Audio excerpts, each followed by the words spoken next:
Good morning, students. Your civics lesson 5 judiciary, and our topic is what are the different branches of the legal system. हमने इससे पिछली video में सुधा गोयल का case जो था वो डिस्कस किया था कि कैसे दहेज के लिए उसको जला दिया गया था। और ऐसे केसेस जो होते हैं वो क्या होते हैं, क्राइम अगेंस्ट सोसाइटी, समाज के विरुद्ध एक बहुत बड़ा क्राइम कहलाते हैं। ये जो केसेस होते हैं ये दो तरह के होते हैं, क्रिमिनल लॉ केसेस और civil law cases. Criminal law cases जो होते हैं deals with conduct or acts that the law defines as offenses, for example theft, harassing a woman to bring more dowry, murder। Criminal laws जो होते हैं उनमें कौन कौन से केसेस आते हैं, जैसे चोरी का, किसी को हरास करने का और दहेज मांगने का, किसी का मर्डर हो जाए, ये सारे केसेस किस में आते हैं, क्रिमिनल लॉ केसेस होते हैं। It usually begins with the lodging of an first information report or FIR with the police who investigate the crime, after which a case is filed in the court. ये cases जो होते हैं ये कहाँ से start होती हैं, एक FIR जो होती है वो पहले पुलिस के पास लिखवाई जाती है, उसके अकॉर्डिंग पुलिस जो होती है पहले उस क्राइम को इन्वेस्टिगेट करती है और फिर ये केस जो होता है ये कोर्ट में जाकर फाइल किया जाता है। If found guilty, the accused can be sent to jail and also fined। अगर किसी को दोषी पाया जाता है तो उसको क्या किया जाता है, या तो जेल में भेज दिया जाता है या फिर उसके ऊपर फाइन जो होता है उसको लगा दिया जाता है। और जो civil law cases deals with any harm or injury to the rights of individuals, for example disputes relating to sale of land, purchase of goods, rent matters, divorce cases। ठीक है, ये जो सिविल केसेस होते हैं ये कौन से होते हैं, जैसे हमारे जो राइट्स हैं अगर उनको किसी तरीके से कोई नुकसान पहुंचाता है, जैसे कि ज़मीन के खरीदने या बेचने का मामला हो सकता है, कोई डाइवोर्स केसेस हो सकते हैं, रेंट का मैटर हो सकता है, कोई घर हो सकता है, कोई दुकान होती है जो रेंट पे होते हैं उनका कोई ऐसा मैटर अगर कोई प्रॉब्लम आ जाती है, या फिर चीज़ों की जो लेई बेची होती है उसके ऊपर जो केसेस होते हैं ये क्या कहलाते हैं, सिविल लॉ केसेस कहलाते हैं। A petition has to be filed before the relevant court by the affected party only। ठीक है, जिस भी पार्टी को नुकसान हुआ होता है वो पार्टी क्या करती है, अपना एक पिटीशन जो होता है, केस जो होता है वो जो सबसे रेलिवेंट कोर्ट जो मतलब उससे रिलेटेड कोर्ट होता है, उस केस से जो भी रिलेटेड कोर्ट होता है वहाँ पर वो अपना केस फाइल कर देती है। In a rent matter either the landlord और the tenant can file a case. अगर किराए का मामला होता है तो उस मामले में या तो जो ओनर है, लैंड लॉर्ड है, वो कर सकता है, या फिर किराएदार जो होता है वो केस फाइल कर सकता है, मतलब दोनों में से एक ही फाइल कर सकता है। The court gives the specific relief asked for instance a case between a landlord and a tenant, the court can order the flat to be vacated and pending rent to be paid. क्या हो सकता है, कभी कभी क्या होता है कि रेंट पे नहीं किया तो उसके लिए जो लैंड ओनर है उसने क्या कर दिया, केस फाइल कर दिया। तो उस स्थिति में क्या होता है कि केस जब चलता है तो उसके बाद क्या कहा जाता है कि या तो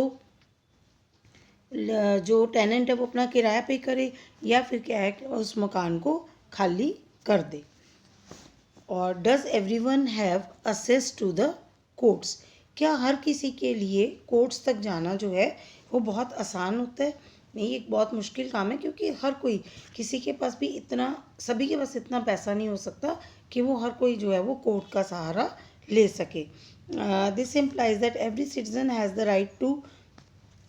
जस्टिस थ्रू द कोर्ट्स। हर एक के पास अधिकार है कि वो कोर्ट्स के थ्रू क्या कर ले, जस्टिस ले ले। लेकिन क्या होता है कि कई बार क्या है कि ये जो पुअर फैमिलीज़ होती हैं उनके लिए क्या है कि जो पढ़े लिखे लोग भी नहीं हैं, और क्या है उन लोगों के लिए जो डेली वेज वर्कर्स होते हैं या फिर उनके लिए क्या है कि किसी भी कोर्ट में जाना समय और पैसे की दोनों की ही बर्बादी जो है कहलाता है। In response to this, the Supreme Court in the early 1980s devised a mechanism of public interest litigation or PIL to increase access to justice। तो सुप्रीम कोर्ट ने क्या किया, 1980 में एक नया जो मैकेनिज़्म था वो सामने लाया जिसको PIL बोलते हैं, पब्लिक इंटरेस्ट लिटिगेशन बोलते हैं। इससे क्या है कि लोगों के लिए न्याय की प्रक्रिया जो है और ज़्यादा आसान हो सके। It allowed any individual or organization to file a PIL in the High Court or the Supreme Court on behalf of those whose rights were being violated The legal process was greatly simplified, and even a letter or telegram addressed to the Supreme Court or the High Court could be treated as PIL. क्या किया गया कि एक PIL file कर दी जाए, high court में भी कर सकते हैं और उसको सुप्रीम कोर्ट में भी, एक टेलीग्राम या फिर एक सिंपल लेटर के थ्रू क्या है उन लोगों के बिहाफ पर ये किया जा सकता था जिनके लिए कि जिनके राइट्स जो हैं वो वायलेट हो रहे हैं, और उनके लिए कोई भी जो है ये लेटर जो है वो दे सकता था, और उनका केस जो है वो फाइल हो जाता, और उसके बिहाफ पर क्या किया जा सकता था, उनको उसके लिए न्याय जो है वो मिल सकता था। उसका एक एग्जाम्पल है, ये आपके पास सारी पिक्चर्स है। क्या है कि ये राजस्थान और उड़ीसा में एक ड्राउट हुआ, सूखा पड़ा, जिससे क्या हो गया कि भोजन की बहुत ज़्यादा कमी हो गई। लेकिन क्या था कि उस समय में जो गवर्नमेंट के गोडाउन्स थे, लेकिन वो क्या थे, पूरे अनाज से भरे हुए थे और ओवरफ्लो कर रहे थे। लेकिन क्या था कि जब ये देखो, जब भूखमरी की स्थिति आई तो उस समय में क्या हुआ कि लोगों ने डिमांड की कि उनके पास खाने के लिए भोजन की व्यवस्था नहीं है। तो इसलिए क्या किया गया, सरकार ने क्या किया, उनके फंडामेंटल राइट्स जो थे वो क्या हो रहे थे, वायलेट हो रहे थे। और सुप्रीम कोर्ट ने क्या किया, it stated that the fundamental right to life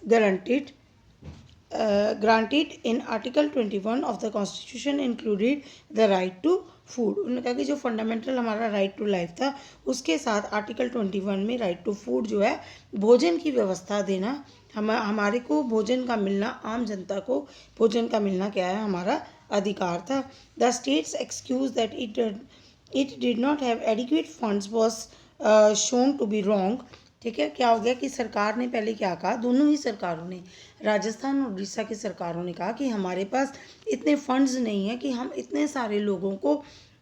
खाने की सुविधाएं जो हैं वो दे सके। लेकिन क्या हुआ, उनकी ये बात जो थी वो गलत प्रूव हुई, क्योंकि उनके गोडाउन्स जो थे वो ओवरफ्लो कर रहे थे, मतलब उनके पास ज़रूरत से ज़्यादा जो था वो अनाज था। The Supreme Court ruled that the state had a duty to provide food to all. उस समय में सुप्रीम कोर्ट ने क्या कहा कि कोई भी राज्य सरकार जो है, कोई भी जो स्टेट गवर्नमेंट है, तो उसकी ये ड्यूटी बनती है कि वे सभी लोगों को भोजन की व्यवस्था करवा कर दे। ठीक है, उसके बाद क्या था, therefore directed the government to provide more employment to provide food at cheaper prices through the government ration shops. अब क्या किया, उनको डायरेक्ट किया गया स्टेट गवर्नमेंट्स को कि वो क्या करें, ज़्यादा से ज़्यादा लोगों को रोज़गार दें, जिससे क्या है कि राशन शॉप्स पर ज़्यादा से ज़्यादा लोगों को कम से कम पैसों में अनाज की व्यवस्था जो है वो हो सके।